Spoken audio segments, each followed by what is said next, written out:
উপস্থিত আজকের এই কর্মী সমাবেশের সম্মানিত সভাপতি উপজেলা বিএনপির আহ্বায়ক আসলাম মিয়া বাবুল, উপস্থিত আছেন বিএনপি কেন্দ্রীয় কমিটির ময়মনসিংহ বিভাগীয় সাংগঠনিক সম্পাদক জনাব শরীফুল আলম, সহ সাংগঠনিক সম্পাদক অ্যাডভোকেট শাহওয়ারেজ আলী মামুন, আবু ওয়াহাব আকন্দ, উত্তর জেলা বিএনপির আহ্বায়ক অধ্যাপক এনায়েতুল্লাহ কালাম, দক্ষিণ জেলা বিএনপির আহ্বায়ক জনাব জাকির হোসেন বাবু, উত্তর জেলা বিএনপির একমাত্র যুগ্ম আহ্বায়ক জনাব মোদার হোসেন তালুকদার, পৌর বিএনপির আহ্বায়ক জনাব হানিফ মোহাম্মদ শাকিরুল্লাহ, উপস্থিত বিএনপি নেতৃবৃন্দ, বিভিন্ন গ্রাম থেকে আগত আমার মুরব্বীরা এবং ভাইরা, কর্মী ভাইরা, মা বোনেরা, আসসালামু আলাইকুম। সময় নাই, আজকে আমি বলেছি এর আগে যে আমরা অত্যন্ত গর্বিত, আনন্দিত। পুরো ময়মনসিংহ বিভাগীয় বিএনপির টিম, উত্তর জেলা বিএনপির টিম, দক্ষিণ জেলা বিএনপির টিম আজকের এই কর্মী সমাবেশে অজপাড়াগায় এখানে এসেছে, আমাদেরকে ধন্য করেছেন। তাদের বক্তব্য আমরা শুনেছি, তাদের বক্তব্য অনুসরণ করে আমরা মিলে এই হালুয়াঘাটকে সাজাবো জাতীয়তাবাদী শক্তির একটা প্রাণ কেন্দ্র হিসেবে হালুয়াঘাটকে আমরা ইনশাআল্লাহ প্রতিষ্ঠিত করবো। দেশের রাজনীতি সম্পর্কে আপনারা শুনেছেন, দেশে আজকে নতুন করে আবার ষড়যন্ত্র হচ্ছে। কিছু কিছু রাজনৈতিক দল যারা পয়গাছার মতো অন্য রাজনৈতিক বড় বড় রাজনৈতিক দলের উপর নির্ভর করে যারা রাজনীতি করেছে, কিছু কিছু রাজনৈতিক দল গত 15 বছর নয়, সেই 1978 সাল থেকে বিএনপি ছত্রছায়ায় রাজনীতি করে এখন তারা সুযোগ বুঝে বিএনপিকে ল্যাং মারার জন্য তারা নানান রকম ষড়যন্ত্র করছে। তাদের মাথা ব্যথা। গতকালকে ঢাকায় একটি ইসলামী দলের সমাবেশ হয়েছে, একটি পীরের দলের সমাবেশ হয়েছে। মানুষ বলে পীরের দলে মুরিদ আছে, ভোট নাই। তারা সেই সমাবেশ করে সেখানে বিএনপিকে বলেছেন যে বিএনপি যে বলে আগামী দিনে নির্বাচনের ক্ষমতায় যাবে, এর গ্যারান্টি কোথায়?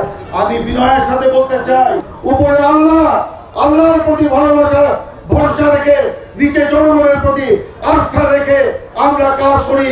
আমাদের ভরসা হচ্ছে আল্লাহ এবং জনগণ, আমাদের গ্যারান্টি হচ্ছে আল্লাহ এবং জনগণ। এই জনগণের উপরে আস্থা রেখেই আমরা বলতে পারি নিরপেক্ষ নির্বাচনে ইনশাআল্লাহ আগামী দিনে বিএনপি জনগণের ভোটে বিএনপি ক্ষমতায় যাবে। বিএনপির বিরুদ্ধে নানান অপপ্রচার চালানো হচ্ছে। এই যে শরীফুল আলম ভাই বলে গেল, চাঁদাবাজি, সন্ত্রাস, দখলবাজি, এগুলো কারা করে? আওয়ামী লীগের করে। বিএনপিতে চাঁদাবাজদের কোনো জায়গা হবে না, বিএনপিতে দখলবাজদের কোনো জায়গা হবে না। যাদের বিরুদ্ধে অভিযোগ উঠছে, বিএনপির ভারপ্রাপ্ত চেয়ারম্যান তারেক রহমান তাদের বিরুদ্ধে ব্যবস্থা নিয়েছে। আপনারা শুনেছেন গতকালকে কুমিল্লায় একজন হিন্দু রমণীকে ধর্ষণের অভিযোগ করা হয়েছে। বলা হয়েছিল সারা রাত ব্যাপী জামাত শিবির তারা প্রচার করলো, বিএনপি নাকি এই কাজ করেছে। আর সকালে উঠে আমরা প্রকৃত ঘটনা জানলাম, সেখানে ছাত্রলীগের সাবেক সভাপতি সেই হিন্দু রমণীকে তারা লাঞ্ছিত করেছে, তার সম্মানহানি করেছে। আর জামাত শিবির রাত ভর সেটা প্রচার করলো, বিএনপি করেছে।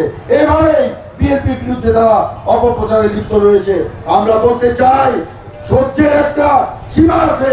যারা বিএনপিকে এইভাবে ষড়যন্ত্র করে মিথ্যাচার করে বিএনপির বিরুদ্ধে যারা প্রোপাগান্ডা ছড়ায়, জনগণ তাদেরকে কখনোই ছেড়ে দিবে না ইনশাআল্লাহ। আমরা বলতে চাই, এই সব দল, ইসলামী দল, গতকালকে পীরের দল জামাতি ইসলাম, তারা বলে সংখ্যানুপাতের ভিত্তিতে নির্বাচন হবে, অর্থাৎ মানুষ ভোট দিবে, প্রার্থী থাকবে না। আমরা বলতে চাই, যাদের প্রার্থী নাই, যারা ভোটে নির্বাচিত হতে পারে না বা পারবে না, তারাই আজকে সংখ্যানুপাতের নির্বাচনের কথা বলে।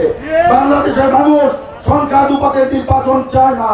বাংলাদেশের মানুষ মার্কা দেখে, প্রার্থী দেখে, দল দেখে ভোট দিতে চায়।